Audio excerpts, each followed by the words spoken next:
BSc Food and Nutrition లో university first rank, second rank, third rank. Sun International, Visakhapatnam, Hyderabad. ముఖ్యమంత్రి నారా చంద్రబాబు ముందు భారీ task ఉంది. జగన్ తన అరాచక పాలనతో రాష్ట్ర ఖజానాను ఖాళీ చేసేశారు.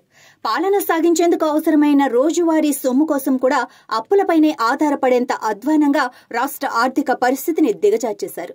ఇప్పుడు చంద్రబాబు సర్కార్ కొలువు తీరటంతో చంద్రబాబు రాష్ట్ర ఆర్థిక పరిస్థితిని గాడిలో పెట్టాల్సి ఉంటుంది. అంతకంటే ముందు ఆయన ఎదుట భారీ టాస్క్ ఒకటి ఉంది. ఎన్నికల సమయంలో ఇచ్చిన హామీ మేరకు జూలై 1వ తేదీకి వృద్ధాప్య పింఛన్లు చెల్లించాల్సింది. అలాగే ఉద్యోగుల జీతాలు చెల్లించాల్సి ఉంది. ఈ రెండింటికి 11,500 కోట్లు సమీకరించాల్సి ఉంది. చంద్రబాబు ఉద్యోగుల జీతాలు 1వ తేదీన వేస్తారని పేరు ఉంది.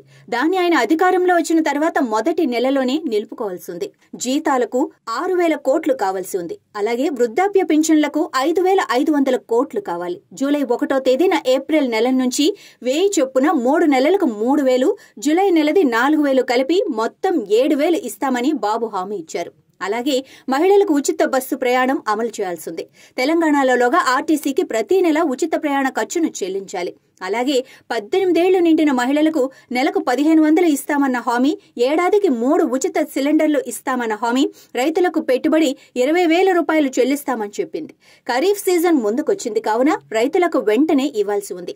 ఇవే కాక విద్యా దీవెన పథకం, ఈ పథకం కింద తల్లికి ఎంతమంది పిల్లలుంటే వారందరికీ చెల్లిస్తామని చంద్రబాబు హామీ ఇచ్చారు.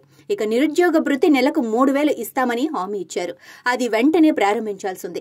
వీటన్నింటినీ అమలు చేయాలంటే 1.75 లక్షల కోట్లు అవసరం.